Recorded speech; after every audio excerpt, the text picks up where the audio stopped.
You don't know. I'm with Fox News Channel. I just have a very quick question. You come from heaven or hell. Period. Listen, you don't have to get angry with me. I just have a quick question for you. No question. Thank you. I know you've been in this country a long time. Already come up. They're going to come in. Okay, I just have a quick question for you. I don't want no question. Listen. Well, that was Fox's Jesse Waters tracking down President Obama's uncle outside of Boston earlier this year. In 2011, Omar Obama was arrested for drunk driving, and it was discovered at that time that he was living in the United States illegally. At the time, the White House claimed that Omar and President Obama had never met because reporters were inquiring about the relationship. Now, they've done a complete 180. Trace Gallagher has a Kelly File investigation. Trace?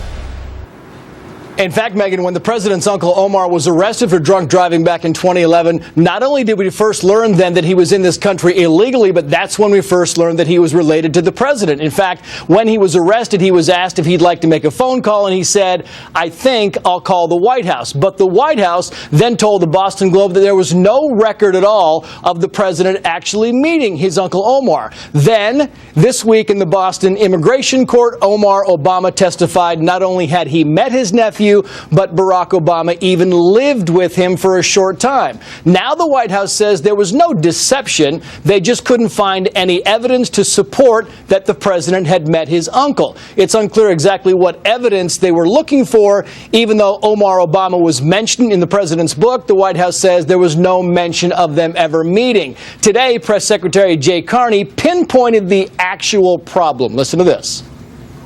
Nobody had asked him in the past, and the president said that he, in fact, had met Omar Obama when he moved to Cambridge for law school, and that he stayed with him for a brief period of time until the president's apartment was ready. After that, they saw each other once every few months while the president was in Cambridge, and then after law school, they gradually fell out of touch. In case you missed it, Carney said the problem was nobody ever asked the president if he met his uncle. The White House says the president has not seen his uncle in more than 20 years. Uncle Omar, by the way, was allowed to remain in this country because of his good moral character. The White House says they did not intervene at all in that immigration hearing. Megyn. Wow. All right. Joining us now, Trace, thank you. Marc Thiessen, who's a fellow at the American Enterprise Institute and a former speechwriter for President George W. Bush. Marc, they say nobody ever asked him, and yet they started disseminating information in newspapers like the Boston Globe without having asked him, according to the White House. Do you believe it? I don't buy that for a second. I mean, look, the president's uncle, who is in the country illegally, is arrested for DUI and says, "I'm going to call the White House." And nobody goes and tells the president about this or discusses it with him in any way. I mean, that just stretches credulity. So no, I don't believe the explanation. But if it was true, it would point to an even worse problem in the White House, which is that nobody brings this president bad information. It is a really hard conversation to walk into the Oval Office and say to the president, "Your uncle was arrested for DUI."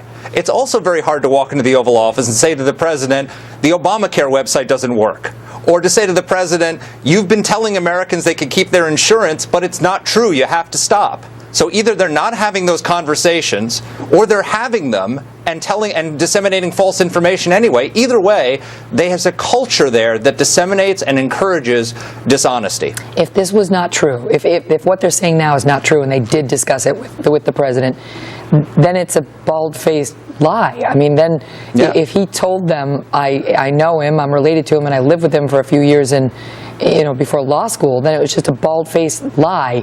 Is it naive to be, saying the White House press office wouldn't tell us bald-faced lies about such matters?